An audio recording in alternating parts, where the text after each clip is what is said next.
ain't a podcast that's flyer. You are now tuned in to Direct Misfire. Benson, Hugh, and Selick. Tell everyone to tune in. Let's roll the dice. Let me show you what we doing. A fantasy war game. Play it smart and you win. What you know about the crystal pen and the retribution? Hero, giants, and knights galore. It's an adventure. This is Kings of War. Let's go.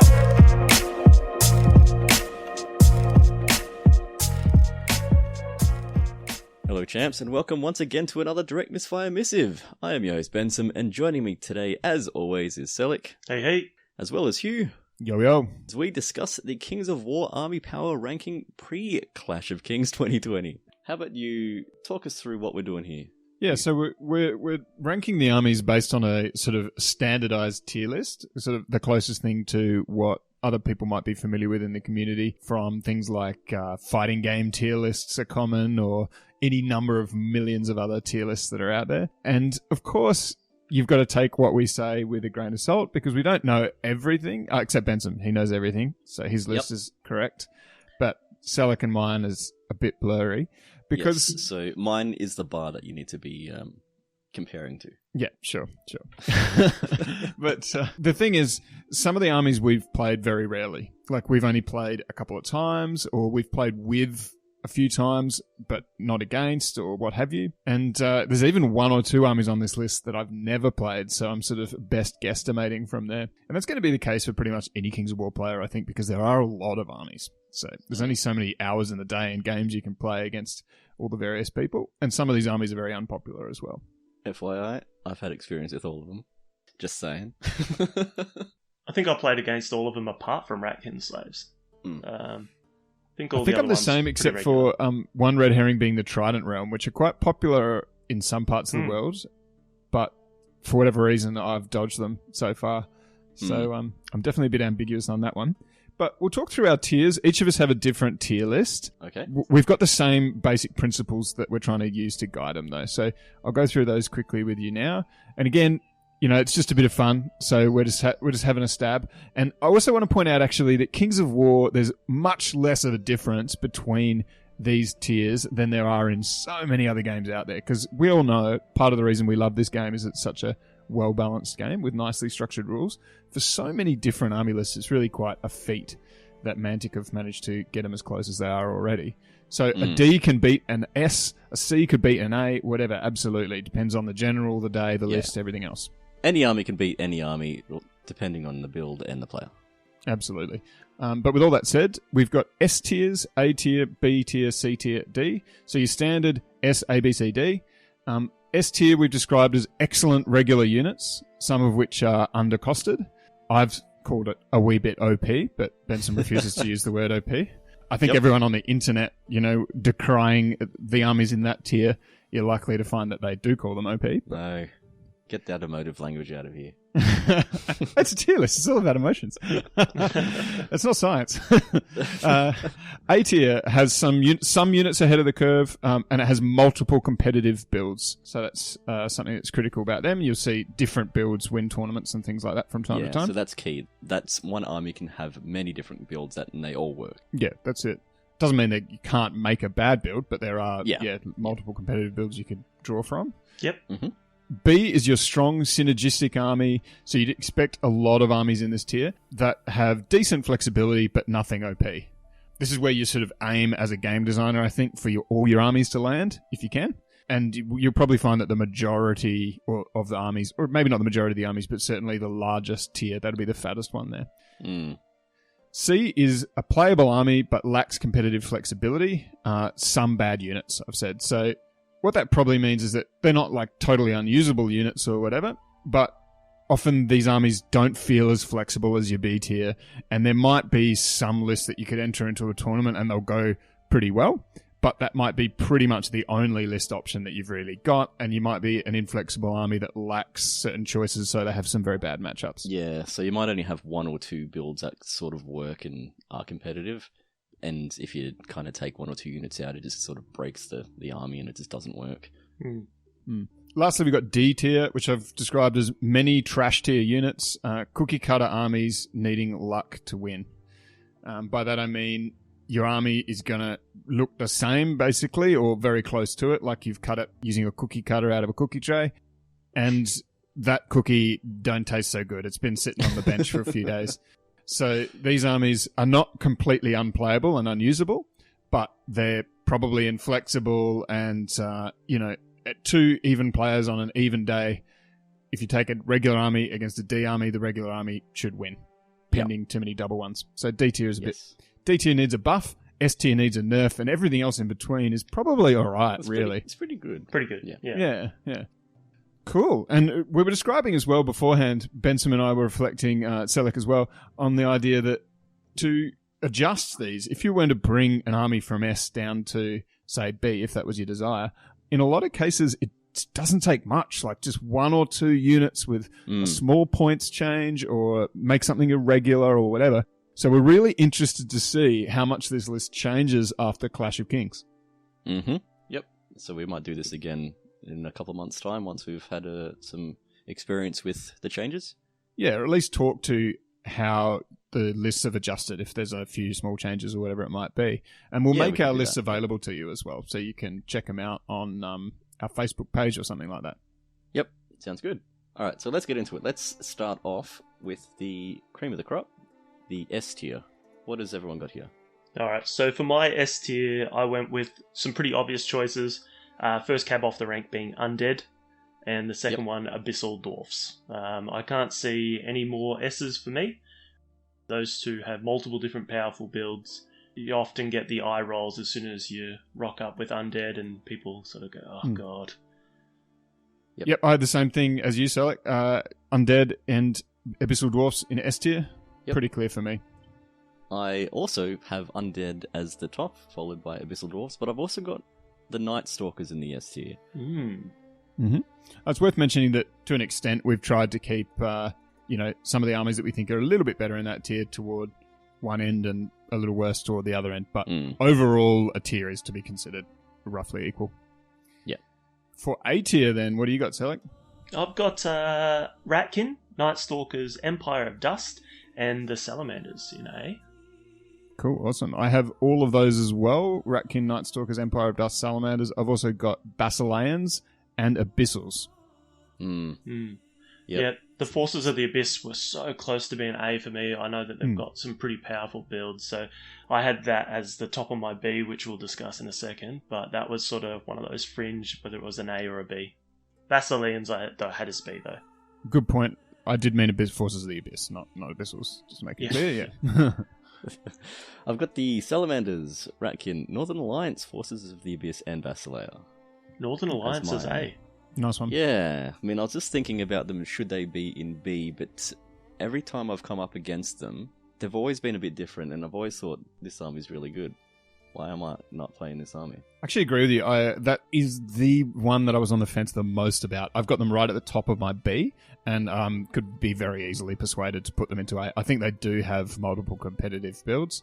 I felt that they were just a little tiny bit behind all those other armies I got in A. I noticed you don't have Empire of Dust in there either, but we'll get more to specific army talk after we've been through our list. So what do you got in B there, Sally? In B, I have, as I've mentioned, the Forces of the Abyss, Basileans, Northern Alliance, Forces of Nature, Dwarfs, Varangur, Trident Realms, League of Rordia, Deep Breath, Kingdoms of Men, Goblins, and the Ogres. So that's a big B list. Fair enough. Yeah, we'll probably all have pretty big B lists. B lists. I've got an even bigger B list. B lists? Yeah. But I got Northern Alliance as well, who possibly should be in A. I'm starting to be convinced already.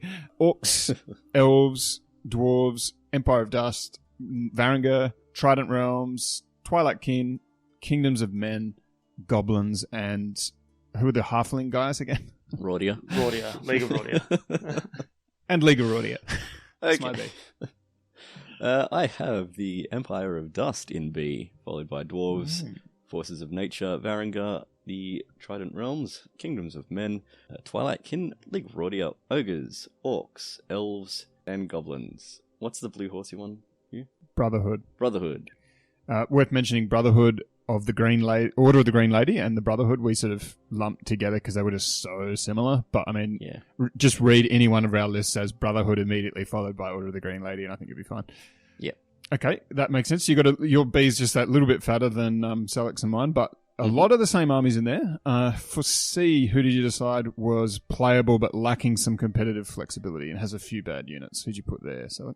Yeah, so I went with the Orcs in C, Twilightkin, Elves, Sylvankin, Order of the Brother Mark, Order of the Green Lady, and the Free Dwarfs. I think they sort of fit that bracket where they can make competitive builds, but they're very limited, I guess, in what they can choose to be competitive. Fair enough. In C, I've got the Brotherhood and the Order of the Green Lady, as it were. I've got the Free Dwarfs. I've got the Sylvankin. And I've also got Ogres. Both of you guys had Ogres in B, so I could be convinced that that's incorrect, but I do find them a little bit inflexible. Even though I'm scared of them, when I tend to thrash them, so it's an interesting one. I've just got the Ratkin Slaves, the Sylvankin, and Free Dwarfs. Okay, fair enough. Interesting, because they're all the theme armies there. Yeah, those theme armies. Well, that kind of makes sense to a degree, right? Because they've got, like, less flexibility than their parent army generally, don't they? Do you just think it's like they've branched out to give it a bit more theme, but they haven't actually branched out to give it a bit more competitive nature? Yeah, that's right. And often they have sort of like, as Free Dwarves, for an example, they've got a bunch of really solid units, but they're all kind of similar. Like, they're all just basically a bunch of dwarfs that have Pathfinder. Some of them have crossbows, some of them don't. And then from the main list, they get a few units which just fill in a few holes, bit of artillery, that kind of thing, but they don't have that flexibility that the core list has. Yeah. But a lot of them are like that. Anyway, trash tier. Who do we think are absolute skid marks of the Kings of War universe? I think we're pretty unified in this one. Yeah, so the skid marks, so to speak, are the Ratkin slaves for me, and the herd, because they are the word. Yeah, just meh. Yep, the herd. Blah. Just herd for you, Benson. I got herd and Ratkin slaves. Herd, you guys are the ones that convinced me more to have them in D. I wasn't sure whether they should be C or D, but because I have played a few quite scary herd armies. Some of their units, like the chariots, are very good, and a couple of the others are solid. But I do tend to agree with you. They're very inflexible. They only have a couple of builds, if any, and the Beastmen have been the red-headed stepchild of various fantasy universes for what, 20 years, 30 years? They're actually quite decent in version 2. Oh, that's a fair point, actually. They started out okay in Kings of War, but what is it about them that have taken a hit in third edition? The amount of units that they've got, or the varying types, have dropped, and their shtick, they've kind of lost their flavour in that they used to be all kind of Pathfindery, but it doesn't quite work like that now. There's only a couple that take advantage of that. I think the biggest thing was the hit for the Stampede. That was their Power Punch unit. Of course, yeah. And that got moved back to a Speed 6 Chariot unit, which just feels like a weirdo. Why call them chariots if they're Speed 6 and they're just as fast as your large infantry? Yep. Just to give them defense fight. Yeah, it's and they've only got one unique unit, where they had a couple before. What I find interesting about them is that they have probably the strongest army-wide rule in Pathfinder, and yet they're one of the weakest armies. It doesn't do enough to make up for their other things. I think Pathfinder is very situational, because in that you might have two forests on a field, and then you've got obstacles in the way, so that negates Pathfinder. So you only want Pathfinder on maybe one, maybe two units that'll be running through that stuff. It does have diminishing returns, I'd agree with that. Like, once you got a lot of your units simply aren't going to be fighting in the forest or whatever. Also, these days, a lot of boards that we fight on for tournaments and things in Kings of War, I've noticed, have obstacles, as you say. Like, I don't know that obstacles have they been increased in popularity or something, or is there a guideline somewhere that was like you should have a couple of obstacles on the board or something? Because I feel like I see a couple of walls on virtually every board, and I actually find them quite a pain in the ass sometimes.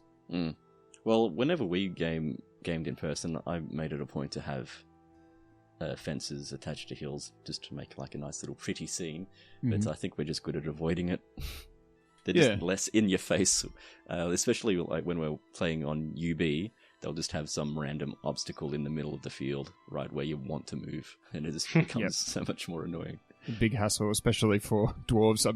I played a free dwarfs tournament recently with that army, and those obstacles are an incredible pain in the ass when you have movement 3. You just can't get over the bloody things. You've got to spend several turns getting over your short brick wall. It's quite embarrassing. Yeah, which you can imagine all the dwarves like giving each other boosts to get over the wall. It's pretty tragic.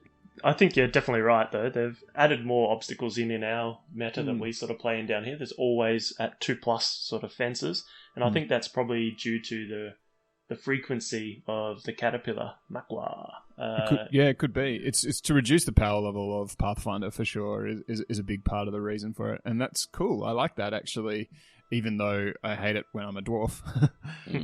It can be a good thing, and perhaps that's part of the reason that they end up in the D tier. Maybe they're in C or even B in some metas where people are taking, the best units from them and there aren't many walls around. Yeah. Like, I mean, you definitely can make, like, the herd, we put it in D, obviously, but you can make some sort of lists that aren't trash. Absolutely, yeah. Yeah, but the reason why it is there is just because they're just so inflexible. So if you're not taking, like, your beasts of natures and lichens, so you've got some speed and movement, the rest of the army just takes the punch and dies. It's hard to get into combat without paying lots of chaff, and you need lots of it for the herd to make the other unit survive. It just feels like you're putting a lot more effort to get the same result that everyone else is getting. Well, speaking of chaff, Ratkin slaves, the whole army's chaff, and then you've got a couple of dwarf units in there to make it less chaffy. What's good about Ratkin slaves? They're worse than regular Ratkin in every imaginable way.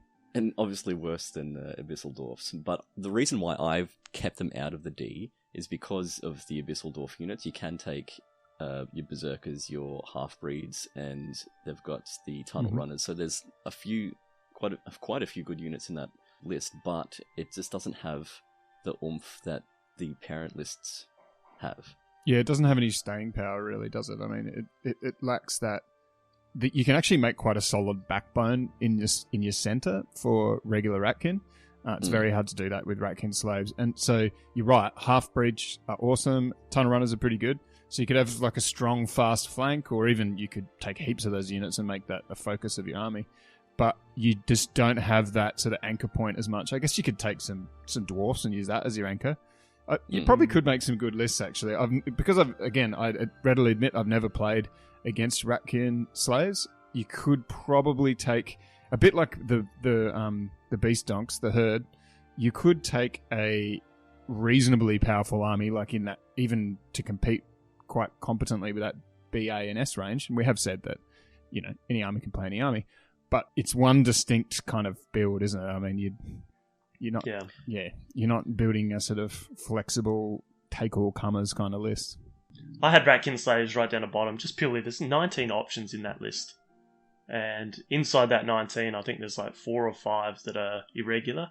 So it's really just pointing you to the one build. And that for me it's not fun, even if you are playing that list. And I think even when you do take that sort of competitive-ish list, it's still bottom tier. Well, just to remind you, so like Tunnel Runners are not irregular, Half-Breeds are not irregular, Immortal Guard aren't, Abyssal Berserkers aren't, and I think that's pretty much all you need. Yeah, as long as you're happy to get all your unlocks from regiments, which can sometimes be tricky. Can you take warriors? Your hordes of warriors? Can't quite recall. They've got Black Souls, which are your dwarf warriors, which are a decent unit, because they're still defense 5 and they're relatively cheap. So decent, I don't think I've ever seen them on the table. I mean, I agree with you, they are because decent, but the other options are better. But that's for right. an unlocking unit, a horde of Black Souls is a solid anvil. Yeah, and I could actually see you taking that in that list, especially with all the fast stuff to go around the flanks and stuff. And I think those guys hold that the army hinges on the rally that they can bring. I guess that was their thing because they're slaves. Yay, let's give slaves slightly higher route. They're still defense 2. But the reason why it's never going to get up above C for me is just the lack of choice. Like, they've got one unique unit in Golek Skinflayer, but I mean, they've got an flying overmaster. That's good. The Half-Breed Champion's always good. I like Tunnel Runners, Decimator Horde to go with that is fine. Half-Breed's great. Nightmares are a bit meh. You know what? You can take more of those Abyssal Dwarf units than I'd realised, I think. I probably hadn't thought enough about the Abyssal Dwarf side of things. Typical, I've thought more about the Ratkin side of things. But yeah, so if you take all the Abyssal Dwarf units and then put like a couple of Ratkin slaves in there, that's actually starting to sound like a decent army. If you take some of the sort of more maligned Abyssal Dwarf units, who we do have in S tier. But I suppose that's a good segue to Abyssal Dwarves themselves. So I wanted to talk a little bit more about our top and bottoms. So we talked through those bottom of the pile, but not by a massive margin. The top of the pile, also not by a massive margin.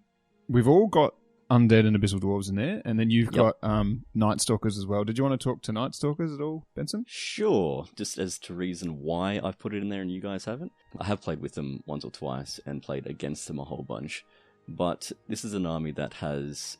You don't have to really worry about you inspiring because they're Mindthirst for just about everything. They have some fantastic chaff units in Scarecrows being fearless and very cheap. Butchers are an amazing unlock unit. Fearless 18, defense 5, crushing 2, and stealthy. So hard to shoot off and get him in combat for only 205 points. That's really good. They have Mind Screechers, which are Lightning Bolt 6 monsters that for 150 points that also fly, Pathfinder and stealthy and nimble. They have Shadowhawks, which are better giants in being fearless 20. Yep, they're also stealthy, so you can't easily shoot them off as well. They've got a lot of things in here that are really good. There's very few that I think you wouldn't take. It's a really, really good list. I think it's solid. I think it is a good list. I don't think it's to the S tier though. Oh man, Fiends, some bloody Fiends. The unit that took a huge nerf and they're still really good. Yeah. I agree that they're a powerful list. I've also played both with and against them, mainly against them, and I've always found them to be pretty scary. They do have a lot of good units, you're right. They definitely have multiple competitive builds, which I think is why Selleck and I have got them in the A tier. The only thing that I'd say that keeps them out of S for me is that they have a certain... style in that, with the exception of Butchers, which are actually quite an important exception, but the majority of the army are quite low defense. They rely somewhat heavily on the stealth idea. So if you take really heavy shooty armies, that stealth is often enough to make it an almost impossible matchup. But on the other hand, if you take, armies like Empire of Dust, Basileans, Abyssals, maybe to a degree Ratkin, but they probably shoot a bit more. But some of those like really fighty focused, just solid defensive but heaps of damage output kind of armies. I realize some of those examples maybe weren't spot on, but the point is they have certain matchups that the army list will just look it's really difficult for them. Yeah, I totally agree with that. So for me, it's that defense that keeps them into the A tier and well out of the S tier because, as you mentioned, the shooting and their special rules stealthy, I think in 2nd edition it was great. But now we're in 3rd, the shooting has just dropped off the map completely. So that's like a special rule that rarely comes into it. And if you're up against, as a Nightstalker player, up against somebody that has a lot of attacks, you're going to drop pretty quickly. And if you have a look at some of the nerves as well on these, it's very easy to start dropping units very quick when you're defense 4 up against, say, 20 attacks, even... with no crushing at all. I think that's where it all sort of falls apart. That's it. I mean, stealth is probably one of the biggest reasons that they end up in A rather than S for me as well, because stealthy is just a cherry. It is mostly a cherry, but it depends on your army. Tell Rordia, a lot of Rordia lists and lists like that it's just a cherry. Like it's a bloody nightmare for them. Like it depends. War Machines in particular, going from 5s to 6s and halving your chances of hitting. Unless you're me in the first round of the Masters and you're playing Nightstalkers and the opponent double 6s with their with what actually was my skeleton catapult to win the game. Yeah. Unless that happens, mostly they just sort of like make War Machines non-existent, which is kind of a big deal. But yeah, like they're a great army. I agree. They're just that little bit less flexible. You also can't take a really shooty list. Like Mind Screech is great. You can have some lightning bolt, but they don't have that option, whereas most of these other really high tier armies can do that if they want to, with the exception of Undead. I mean, you can take your 90-point troop of Spectres, piercing 1 shooting unit. Yeah. The issue with them is that they've only got 18-inch range and range 5. So most things that have 18-inch ranges are hitting on 4s. Yeah, but these are also quite cheap. Yeah, like for 8 shots. Yeah, I mean, they're pretty mediocre, I think. They're okay. But, yeah. Anyway, that's Nightstalkers. Our other S-tier units, I think probably Abyssal Dwarves are the easiest to talk to because bit of contention here. I debated whether I think these are number 1 or number 2. Both the other guys have them as number 2, I think. Is that correct, guys? Yep, that's right. A certain build from Abyssal Dwarves where they take they just spam all of their units that are a little bit undercosted and a little bit too powerful is number 1. Like, I think it's better than even the best undead builds. However, they don't quite have the strongest Abyssal Dwarf list is better than the strongest undead list. Interested that you agree with that. That's really cool. But the undead has not just multiple competitive builds like the A tier, they got heaps of competitive builds, and there's so many different ways you can build them. They're a really cool list. I'm not even sure what exactly they need to do to undead to just take them down a notch. It could be that they just need to increase the points on nearly everything by a small amount to make up for that fearlessness or something. But from Abyssal Dwarves, for me, it's pretty clear. Abyssal Grotesques need to be irregular. And the super mortars need to go up by about 20 points each. If you do those two things, I think the army goes from S to like maybe A. And they've still got heaps of good units, but they're not as crazy. You know what I'd love to see in an Abyssal Dwarf list? Dwarfs. No, but Steve, that still goes against their thing because they are essentially slavers. You don't want a whole lot of dwarfs on there. They've got other things to do their dirty work. I think the dwarf themselves should be a unit that unlocks, so you have to take them. That'd be cool. But I don't want to see like a dwarf list. I think a Ratkin slave list actually could be a really cool looking thematic Abyssal Dwarf list because, as you say, like slavers, they got all these meatheads to do their dirty work, but then you've actually probably for your unlocks got a handful of dwarves to hold your center. As we were talking through that, I was kind of liking the idea of it. I'm like, oh man, we could do this. I got a big Ratkin army. You've got a Abyssal Dwarf army. We could make something happen. Can make some sweet. Let's take this D tier army all the way up to B, baby. It's a bit too dark there. Yeah, I think the Abyssal Dwarves, they're just a very forgiving army. Even if you have a look at the Abyssal Grotesques, and I know we're going to pick on them a little bit, but they've got good attacks, pretty average sort of melee there, okay speed, but then their special rules is what just takes them to that next level, and it's brutal, crushing strength 1, regenning, thunderous charge 2, and vicious. Like, what a special rule. Yeah, vicious across the board. Whole group. Oh, it's disgusting. Look, I just call them the auto wound Taking rules one sometimes. unit of them is okay, but it's multiple. It starts to get a bit. They have so many units with much. a lot of crushing on top of it honestly feels a little bit like an oversight. Some of these units that they have, like, it's all well and good to have elite when you're hitting on 5s or 4s or something. But if you've got crushing and you're crushing 2 Thunderous 1 or something like that, like if you're winning on 2s, it's just auto wound. They have so many units like that, and to be fair, the biggest offenders are, again, the Grotesques and the Super Mortar, is that they both just wound everything on 2s and they reroll 1s, so all you have to do is hit. You just roll in, you might as well just roll your 20 dice or whatever, just roll, see how many hits you get, and then go, yep, cool, that many wounds. Because it's a 1 in 36 of failing to wound. It's insane. And the availability of gargoyles. Yeah. So the best chaff unit, the flying. Oh, that's a good point. I'm glad you brought that up. I think gargoyles are definitely the best chaff in the game. I'm pretty sure they stand head and shoulders above just about everyone else. They need to be a few more points. Yeah, 85 points for that thing is really good. Just flying and maneuverability of them, like, it's just amazing. It doesn't matter what their stats are or what their regen is or anything, really. Yeah, 8-10 nerve, sure, but they're just getting in the way once. That's all they and they need even to do. flank and rear things and irritatingly do a reasonable amount of damage every now and again, which just feels unfair.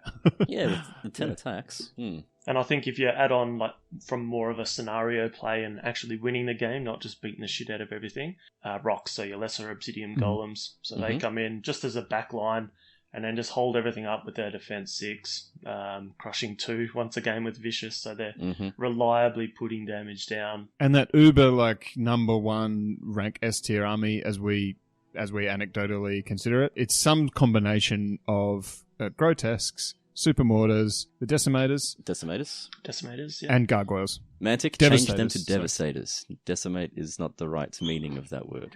Decimators, yeah. Yeah, that's a different...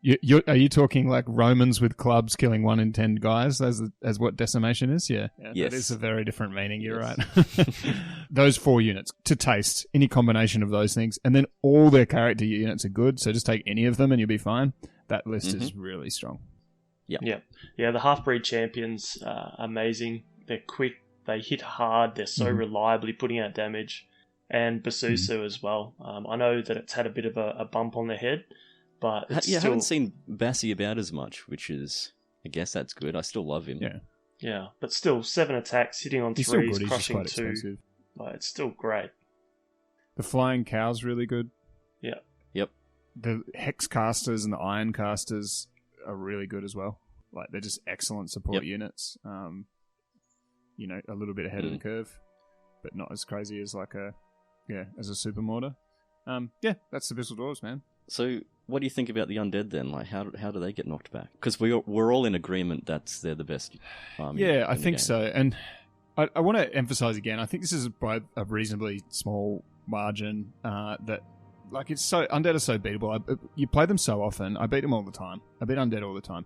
I also lose to Undead all the time. So, bit of both. But they have so many powerful builds. You can go like heaps of Revenant Cavalry and heaps of werewolves and have this like really fast, quite tough, resilient army. You can have like this really solid army with like a couple of hordes of Revenant Cav and a heap of wights and wraiths to do your damage. Hang on a sec. 1, 2, 3, 4, 5, 6, 7, 8, 9. So, fun fact: out of the 9 infantry options you get, only one of them is a regular. Well, that's because of what makes you a regular generally. It's so easy to usually make an what makes army you a that regular is either you have like a billion attacks or you're a shooter unit when it comes to infantry. They don't really have... The one irregular unit is the shooting unit, right? That's it. So they have some really good cheap chaffy units. They have heaps of chaffy options and heaps of cheap units that can stand on objectives and stuff like that. But then they're units that do the damage, like white... Race, I suppose race in the flank do, but mummies are also decent damage dealers.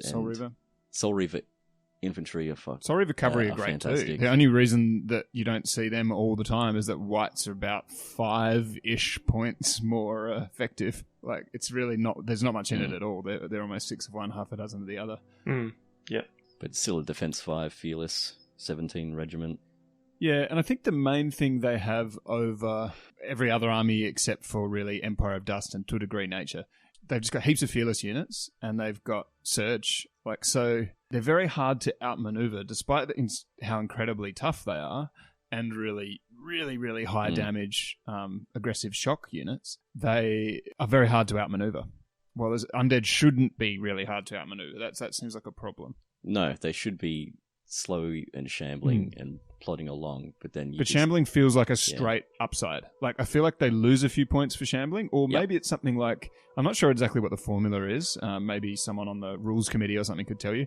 But it feels like, in general, you might gain a few points for fearless, but then lose about the same number of points for shambling or something. So you end up paying a similar number of points for a unit in terms of quality. Like, you've got your Skeleton Spearmen versus Kingdoms of Men Spearmen or something. They're like a similar value for a very similar stat line unit, but then the skeletons are fearless and shambling, if that makes sense. And that doesn't feel right to me, because shambling feels like an upside more often than not.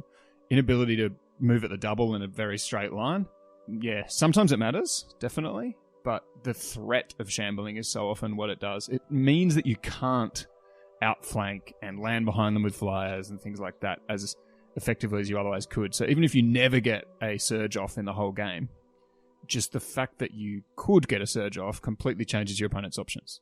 Yeah, it's that threat. Yeah. Yeah, and I think it's just the formula of Undead is what makes it S tier for me. So that's the formula being cheap unlocks, good chaff, heavy hitters.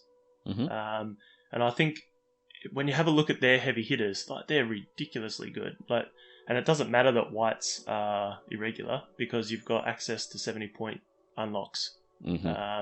And coming in with Brutal, Crushing Strength 2, Fly, with Leech Life as well, that is a cherry on the pie, just to really make it a little bit more forgiving. Throw in a little bit of healing from your Lich Kings or whatever you want to take.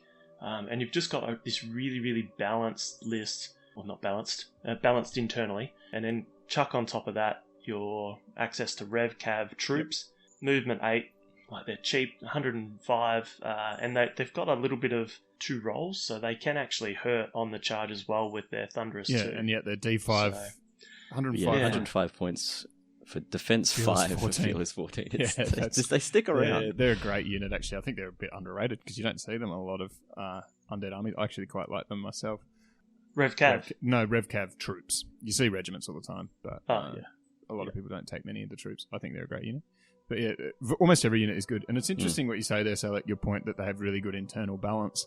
Because I think that's the main thing that puts them just a bit ahead of the Abyssal Dwarves. Abyssal Dwarves, if you nerfed their best units, their internal balance would actually be really good.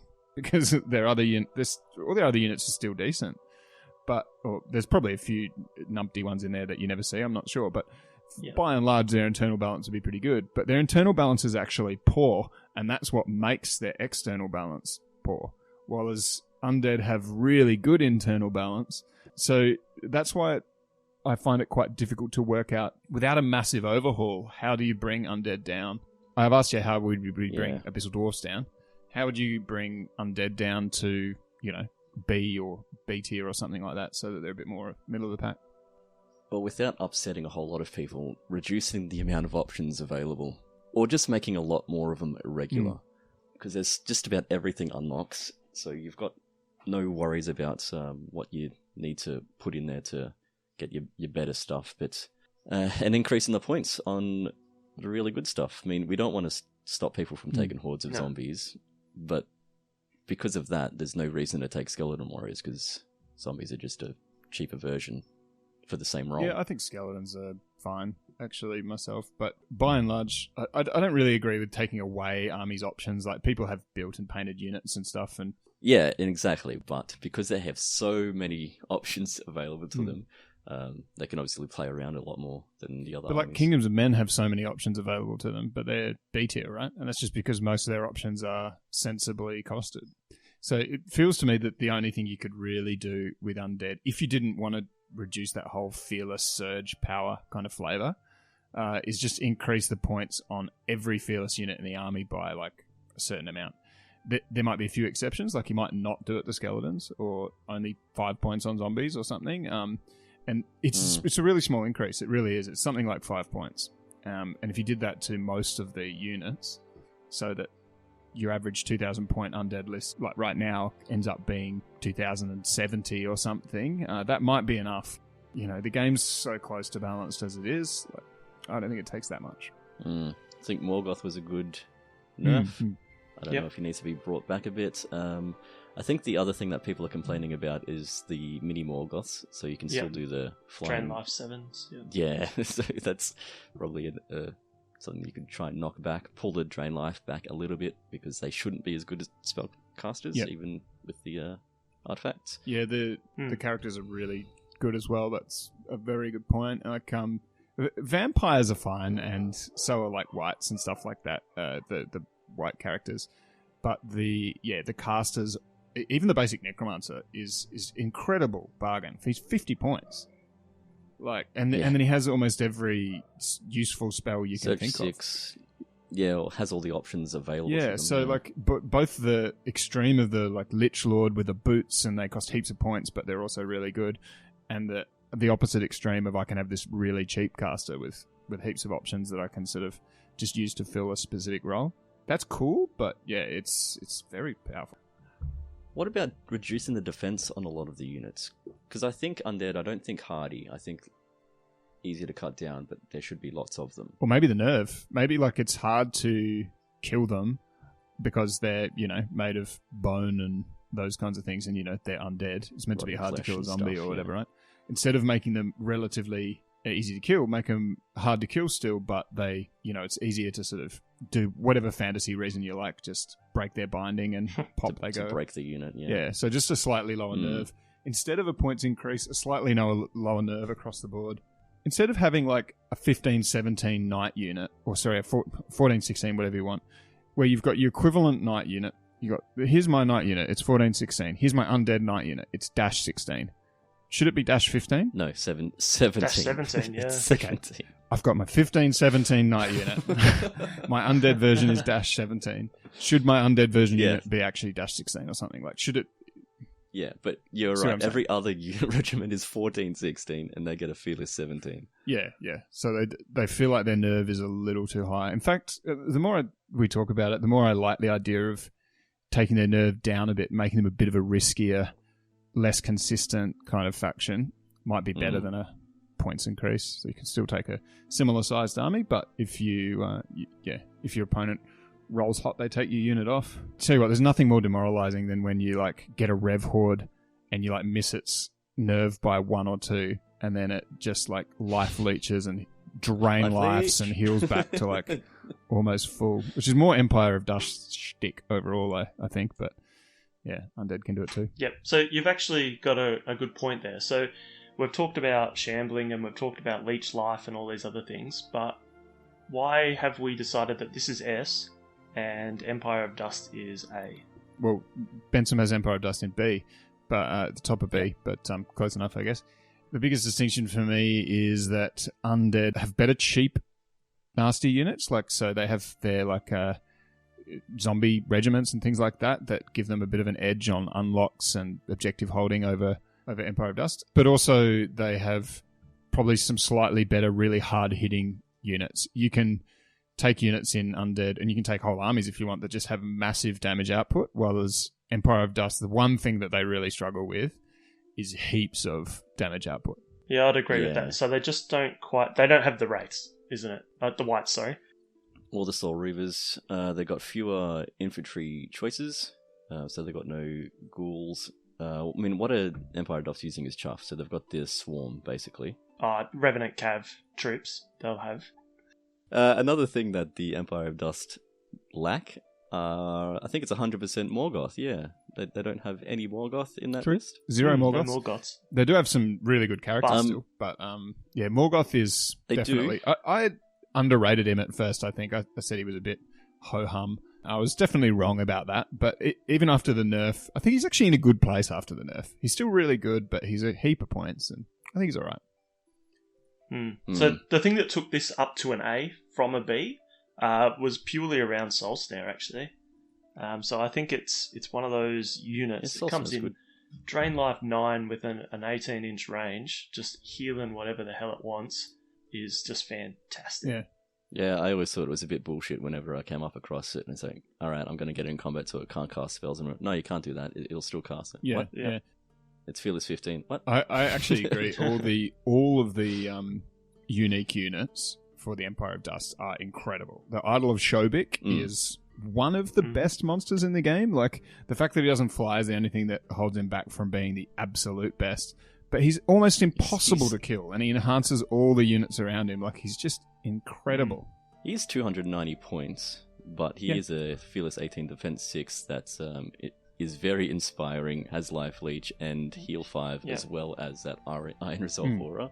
So very solid. He's like as expensive as a dragon, and he's better than a dragon in fights, but doesn't have the maneuverability. So for an army that you want to be rock solid in the center, it's perfect. But the other guy, the one that casts Surge for a very cheap price, the Monolith, is it? What's that called? Oh, it is a Monolith. Okay.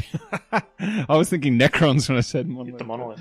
Yeah, the Monolith thing that just sits there. And when I used Empire of Dust recently, I was over at Mike Crossman's house, reasonably recently anyway, and I borrowed his Empire of Dust, and he was talking about how like they're not that good, Hugh, you overrate them, and I said, you just take all the unique units and point and click, mate, it's pretty easy.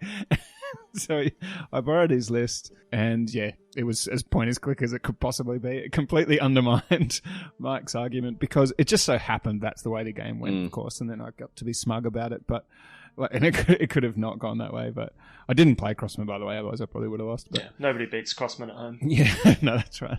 But yeah, those three unique units, and actually the Monolith, instead of just leaving it at the back, it can be really nice to move it up with your army.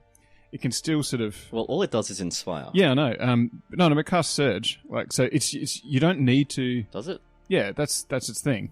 Not according to Easy Young. Right, yeah, no, it casts Surge. That it's a special rule.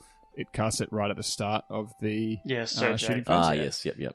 Yeah. I remember now. So, unlike Undead, you don't actually need to spend points on like cheap casters that do nothing but hover around and surge. Not that Undead casters have to do that. Obviously, they've got some great ones, but the point is, you can spend all your points and characters on like your big, punchy, nasty guys, or you can go really cheap on characters or whatever. And that the monolith really allows you to do that because you can just hover up the board, be incredibly tough little roadblock unit, and chuck out a sufficient surge that just about anywhere you want. Because it's got such a long range, you don't need coverage. You don't need several little necromancers. You just have that one surge threat, and that gives you the surge threat throughout your army. You don't necessarily need a lot of other surge. Yep. And access to scavengers as well is fantastic. So another flying movement 10 swarm is great. So I'm an idiot, and I read Easy Army wrong. It has the rule Monolith, which is the 24-inch surge. Yeah. I mean, 24-inch surge 8. 24-inch surge 8 is amazing. It's so cheap. Yeah.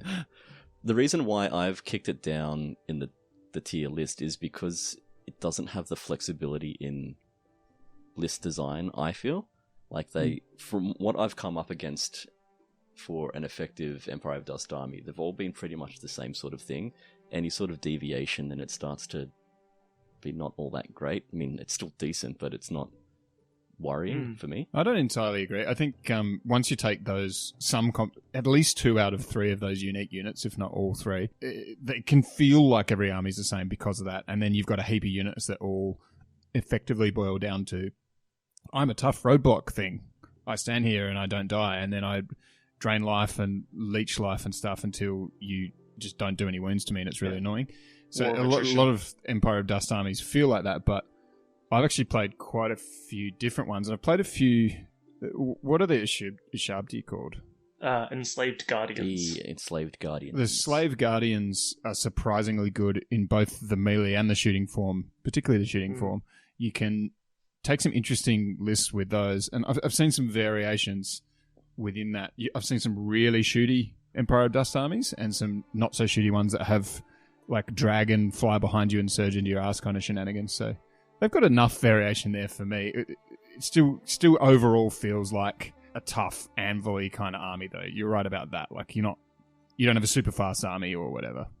In 2nd edition, I would have put them in A, definitely.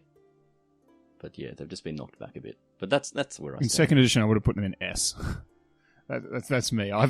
But I probably overrate them a bit because I do seem to rate them a bit higher than everyone else. Any other specific armies we want to talk about? So we sort of talked about the cream of the crop, and for some reason spent quite a while on those Pelicans in A, that particular army. And we've talked, of course, a bit about the D. Is there any other armies that you guys like? Maybe armies you play, or armies that you think are sort of right on the borderline, or interesting chats? Yeah, I want to have a chat about Northern Alliance because I had that in B, and I think it was you, Benson. Okay. You had it in A. Yep. So yeah, you know what? I'm going to move it to A right now. It was top of B, and now it's bottom of A. Done. So I want to know why you guys think that is like a really strong. It's a balanced list. I think it's competitive, but I don't think it's up there with some of the others. You don't think it has multiple competitive builds? Some units ahead of the curve. No, but I just think that it's balanced. I think it's good, which is what B is. I think ice elementals are one of the best elementals in the game. Being able to breath attack that also slows you down and is quite resilient. I think Snow Foxes are one of the best chuff units in the game.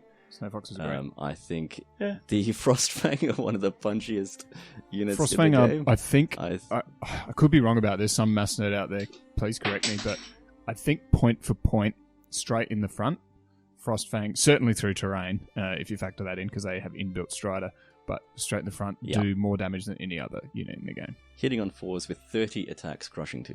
Yeah, 4s is the downside, but then Strider makes up for that to a degree. Mm-hmm. Not unreasonable at all to put the +1 to hit item on them.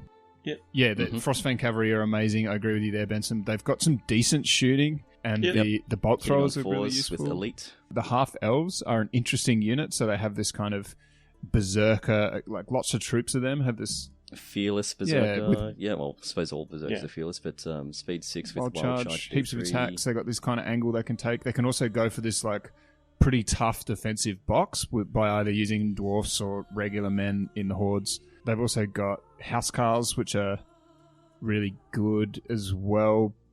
Interesting units. I don't know. They just sort of have a bit of everything, which you could say the same about Pretty much every list. pretty much. But it's all effective, everything. Like, it's all effective. the War Engine is quite reliable, hitting on 4s with Elite. Everything else has either got really good attacks or hits well, so you can kind of rely on everything. And the Frostbite rule I find really annoying to deal with, and that Ice Queen being able to heal everything up is. I haven't played against them. It's all good. At all? I'm trying to think of a time that I have. I don't think I've ever played against them, actually. But I've played with them in a tournament recently, and I won all my games that I played with them, which is... I had some really good opponents too, so I think they... Given that I'd never played them before, I thought that was a pretty good start for them. But yeah, a lot of it was off Frostfang Lords. They're really good. They're like little dragons. Mm-hmm. They're not as fast, but they pack an incredible punch. Yeah, it's a really cool, versatile army, but like they have sort of the same kind of versatility of Kingdoms of Men, but they feel like they're just a little bit ahead of the curve on some of that, like some of those units, some of that really high impact unit or the really cheap shooting in the bolt throwers mainly. Yeah. They do feel like they go from B to A for me for that. I agree with all of what you've said. Okay, all right. So the only thing that Benson's wrong with is the Frostfang Cav. Like, yes, they hit like a truck, right? But the nerve being 15-17 is just like a normal bit of Cav. They're still defense 5. So, like, I mean, that's just an obvious thing to target. The other thing that I absolutely love with is that Lord on the Frostfang. I think you mentioned it, Hugh. That's one of the best for me. Like, it comes in, it hits, and it sticks around. It's got such a high crushing strength as well. 3, and that wild charge as well is a little bit tricky. Yeah, the combination of a lot of their units that are really solid kind of units, and you look at a similar comparison, they are sometimes like a movement pip down, like particularly the Frostfang, right? Because they're only movement 7 compared with the cavalry of movement 8. But if you can combine that wild charge 1, or you take an item to make it D3 or whatever, and the frost slow, whatever it's called, frostbite. So if you frostbite a unit that has movement 8, they go down to 7, and you effectively have charge range 15 and they're 14. So you can be a bit sneaky and use a few tricks like that to mitigate their slower speed. Yeah, and I guess when I have a look at it, and this is obviously why it's very subjective, is just that's top of the Bs for me. Yeah, well, I think we're all agreed that they're sort of either top of the Bs or A somewhere. Or A, yeah. Yeah, it's definitely pretty close. Is there anything that we have any wild disagreements on? It's not Frostbite, it's called Frozen. Frozen, sorry. Okay, yeah, special. cool. Yeah. I don't think there's anything that we're more than one tier out on, which actually surprises me a bit. I'm surprised no one's got like an A that someone else has in C or something like that. Where did you guys have the Basileans? Basileans A. So we put them in A. Yeah, and I had them in the B as well. After if we had gone back to second edition, I would have them in the A. I think when they could have this flying circus that would just slap you in the face, and they would take absolutely no humans, just all angels. But I think now with the changes that they've made, it pulls the Basileans back to a B for me. Given Undead were not S in second, I'm not sure where they would have been exactly. Maybe B or A or something. But Basileans, I think possibly, if with specifically the flying circus build in a similar way to Abyssal Dwarves now, they would be S for me in second tier, second edition. But third edition, Alohi took a nerf, but they still have incredibly powerful individual flyers, like one of the best dragons, if not the best. Yeah, I would agree with that. Many of them as well. They've got a whole the special character Angel Chicky Babe is Julius, great. Yep. She's basically a dragon, just on a smaller base, which is actually really strong. Yeah. Naeus is really good for 180 as well. They have some solid shooting units that nothing to write home about, but some really tough infantry and some good everything. It's a bit similar to Northern Alliance for me in that they kind of feel like a Kings of Men list that just has that little bit of extra on just about everything, which sort of takes them from B to A. Yeah, I really rarely see infantry. in Basileans these days. So it's all just Ogre Palace Guard to unlock the Elohai, and then throw in your dragons and Ogre special Palace Guard characters. are excellent. I think people still have 2 hordes of Elohai, and that's probably part of the reason for that. Yeah. I think 1 horde's fine, but I wouldn't take more than 1 personally. Because I think they're well costed, they're at a good place, but they shouldn't be like spammed. Yeah. A bit like Elf Dracons, yeah. I think Palace Guard should be irregular. I don't think any army should have so much Palace Guard that it just says, oh, let's just make an army. Yeah. They should be the fancy guys that you don't have very I think many. there's a segue to Elves there, potentially. When you've got like a elite guard unit, maybe it needs to be slightly less points to make up for it or something, but like it should be irregular. I agree with you there, Benson. Like fluff-wise and stuff, like I don't want my army like... How many guard do you have in your That's right. Shouldn't I have like 2 hordes of spearmen and 1 regiment of palace guard or something? Like, why is it the other way around? That feels wrong. Yeah. Well, like I mean, the Basileans though, it's all meant to be this human sort of army that prays and occasionally gets an angel to come down and help them fight. And so at the moment, all it is this elite palace guard, huge ogres with angels. So there's no actual infantry there that's bloody doing It's a actually prank. an ogre army. Bit like Abyssal Dwarfs.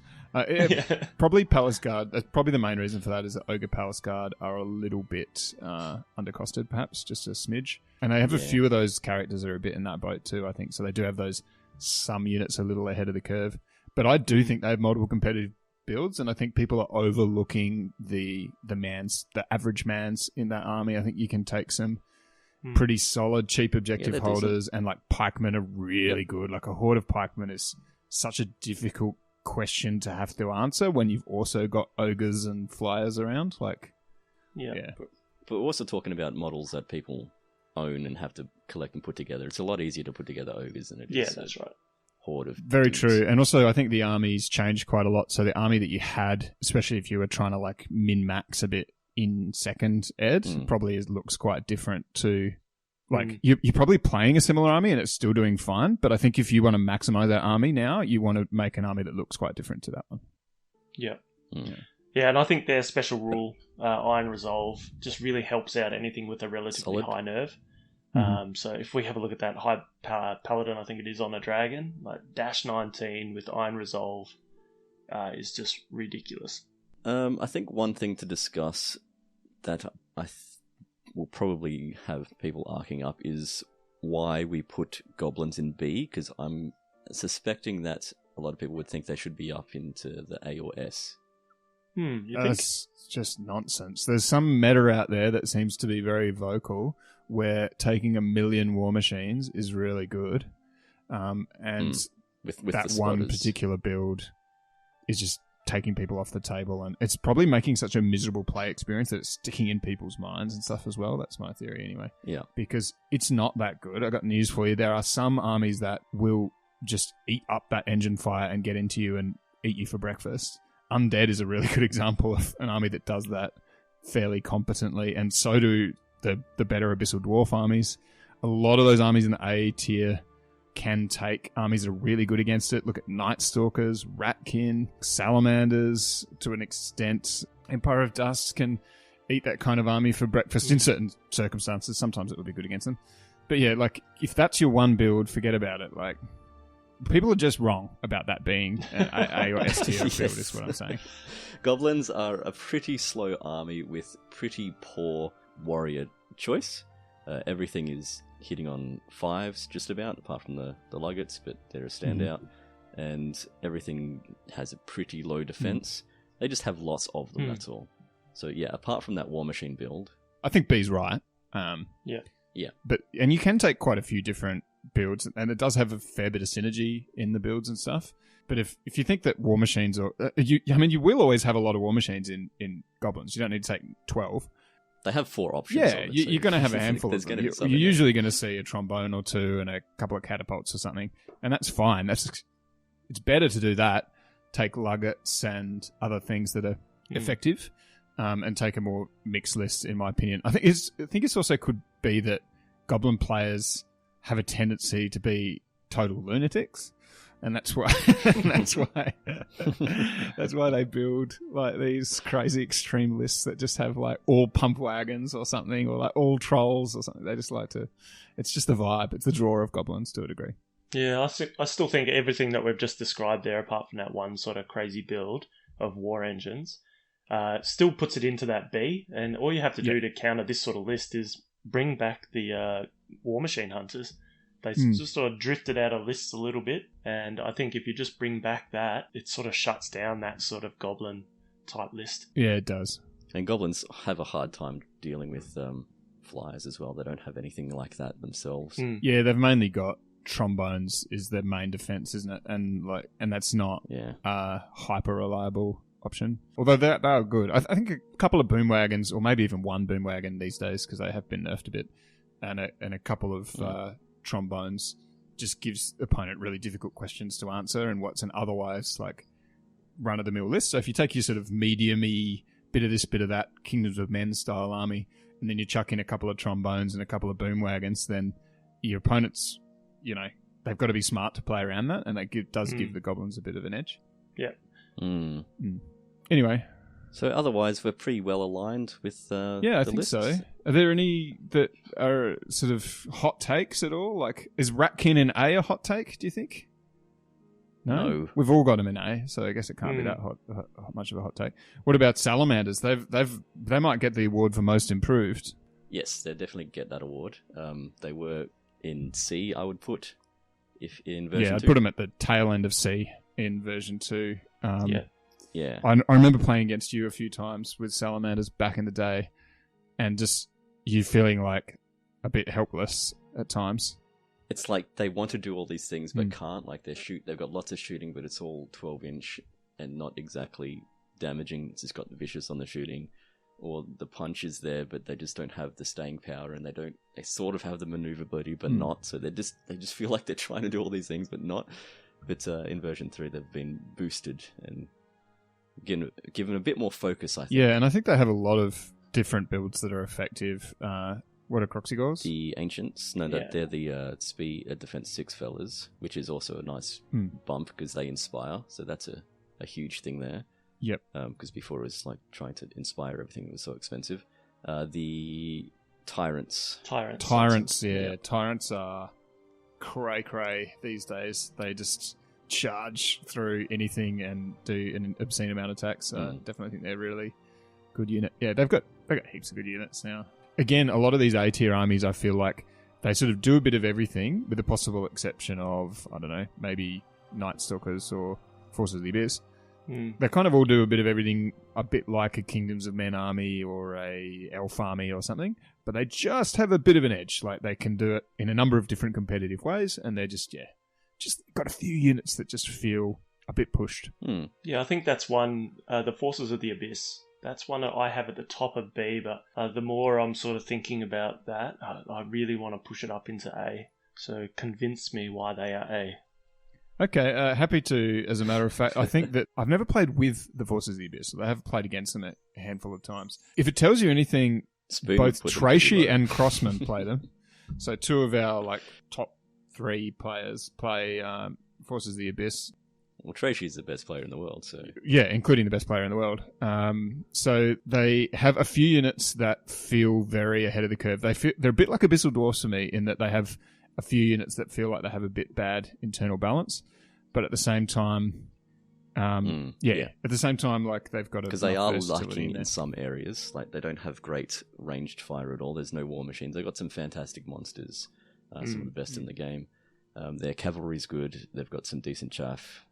But yeah, they're lacking in a few areas, which is why they're not S for me.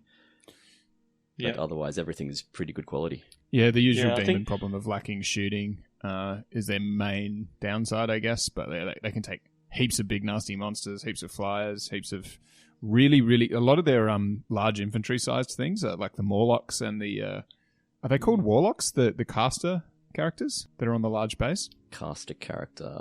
Abyssal Warlocks? They're incredibly strong. Both Crossman and Tracy have been running like 2 to 4 of them in each list, and it's because they have unit strength. Unit strength, yeah. That's exactly a big part of it, sure. But the spells just synergize really nicely with the army. Yeah. And they're not terrible in combat either. Yeah, unlike most other casters. So, yeah, I don't know. Like, it's one of those ones where you play a top build of Abyssals, you can feel like, and you're just playing sort of, your average all-comers list, you definitely feel like you're behind like from the start. And sometimes you need to see them. They're one of those armies I think you need to see them played a couple of times by the top players to understand why they're so powerful. But yeah, they're really strong for me. Yeah, the icing on the cake that I think will actually change my decision, I'm going to move it up to A, is just Douglas. the Well of Souls. Well of Souls, yeah. The Well of... it's like that leech life as many as they want before... Life leech. Yeah. And with life leech as well. Mm. It's just crazy. And I know 300 points is a lot, but it just sits over the top and heals everything, so... That soul drain is alright, I'm just going to take 15 damage off this unit. What are you going to do about it? Nothing. Yeah, it's actually, for me, it's actually some of their cheaper units. So often that's the case. If anyone's noticed, this is the theme. Like, Selleck likes really expensive units, and I like really cheap units. Benson's more in between. There's some of the cheaper baseline infantry kind of units and their cheaper characters. Spamming a lot of those and then having 3 hordes of Morlocks to back them up seems to be, just judging by army lists that have done very well in Australia, seems to be kind of a recipe for success. And then on top of that, you can add your sort of flying demons to taste, and maybe Well of Souls, I'm not sure. But yeah. Well, I think that's that's it, yeah. So how about we move into, as we're going to the end of this episode, what we are hoping for the Clash of Kings release that's going to be coming out in the next month or two. I'm excited about that. Because I hear that there's not going to be as many changes this time around.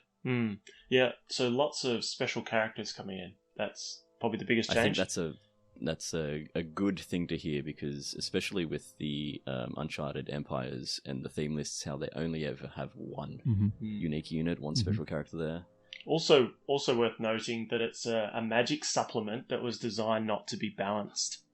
So it's not like a normal Clash of Kings, and I think what they've done is they've they've done this big review, from my understanding, and they haven't really had enough play testing due to all this COVID nonsense.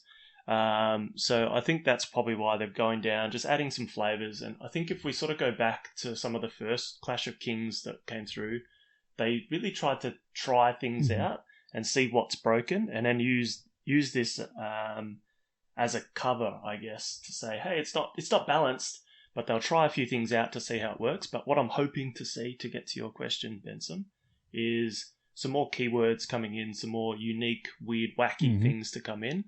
I don't just want keywords, I want things that use keywords. Yeah. There's enough keywords already. I want to be able to to see nothing. Yeah, I want to see more flavour too. I'm right there with you. And the spellcaster tiers, that's going to be a thing now, isn't it? Yeah, I want to see the spellcasting tiers be a thing. I want to see some more interesting, different spells, variation, a bit of random spell action in there. And I want to see, more flavour. So more special characters is great. Just more like lore love. I'm all over that. So that's actually what I want to see. Ironically, after doing a whole episode about competitive tiers and stuff, I'm actually less interested in that than getting some sweet fluff love going on. Yep. Sorry for wasting your... disregard everything we've said so far. No, well, my understanding is you're going to get a fair bit of that in this next sort of magic update. So a bit more fluff. I think the magic tiers are going to be impacted as well. So that's going to be great. Is there anything in Clash of Kings we want to see to actually change this tier list? Like, I would like to update it afterwards to a degree, but like, is there something that you guys actually desire to enhance your Kings of War experience? Increase the mortar cost. I think that's a big thing. Increasing the big mortar costs. Increase big mortar costs. I think that's on a lot of people's list. Yep. Nerf the Revenant Cav a little bit, or make them more expensive, especially the troop size. I'll pop on some different shoes, and I'll go for the Sylvankin, Order of the Brother Mark, Order of the Green Lady, Free Dwarfs, and Ratkin Slaves. I would love them to get a few unique units that are theirs and theirs only. To make the theme lists more themey. Yeah, totally. And I think by doing that, it'll make them a little bit more unique and lure people to play them, and hopefully get them from the Ds and the Cs up into the Bs. Yeah, good call. Yeah, I think the herd needs a bit of a rework. Or maybe there's just something we haven't thought of with them. Entirely possible. I'd also like to see both the elves, actually all the elves, Sylvankin included, particularly the standard elves and the Twilightkin. I'd like to see the internal balance from both those armies just be adjusted a little bit. Some of their best units probably need 5 or 10 points. Some of their worst units might need 5 or 10 reduction, but perhaps more than that, what's a regular and what's not, I'd like to see adjusted a little bit. Those armies are particularly regular elves. I think there's a big call for that. And you were saying, Benson, for Undead as well. What's a regular and what isn't across the board would be a really nice little change. Yeah. It needs to change. But I don't think we're going to get all that because it is a small release, but we can dream. But sometimes it's only a few little changes, right? Could just be like 2 units in an army, and that's enough to make a big difference. Yeah. Like what we were saying before the recording, if the Abyssal Grotesques went from regular to irregular, that would change the makeup huge. Because that thing doesn't unlock, and then you need other things to unlock, which is half-breeds and That's dwarves. it. 20 points on the big mortar and that. I suppose golems too, but still. That's all you need to bring Abyssal Dwarfs. They'd still be such a good army. Like, I don't think it brings them down to B. They would be. They'd be top 8. It makes them less oppressive. Yeah. Just like the Morgoth nerf, like that was a call out that just undead armies were feeling too oppressive because that particular unit was just everywhere and too over the top. And it was a significant nerf as well, more significant than most of their nerfs usually are. And it made a big difference.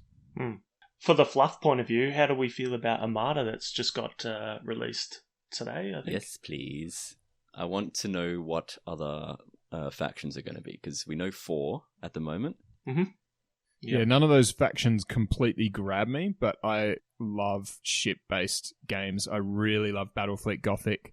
I like Man of War. I like quite a few of these kinds of games. I've even got a Dystopian Wars sort of fleet sitting around and stuff like that.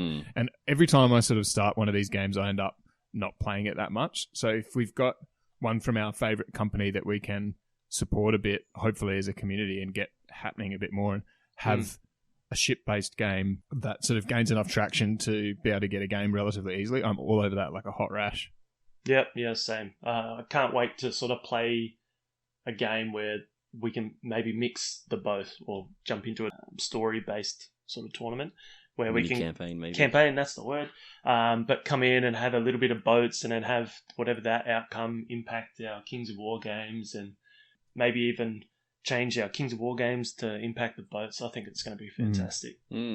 Get to the chopper and you have to get the remnants of your army onto the boats, and that determines how many boats you've got left, or the firepower, or the other way around, trying to bring in supplies for the army. So we'll try and get our hands on the book and do a bit of a review, and maybe even get Ronnie or Martin on the call and have a bit of a chat. Yeah, I think that'd be fun chat for sure. Learn a bit more about that game, because I'll certainly be picking it up. If it's disappointing, I can always use the ships in Man of War.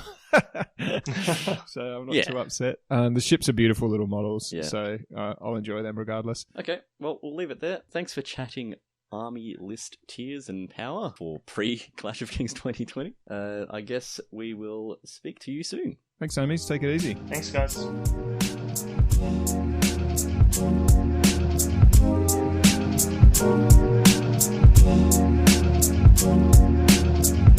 Thank you for tuning in with my team. Make sure you follow on Facebook and Twitter. Yes, indeed, more than a game, it's a lifestyle. Yes, sir. Hope you realize that the math hammer doesn't work.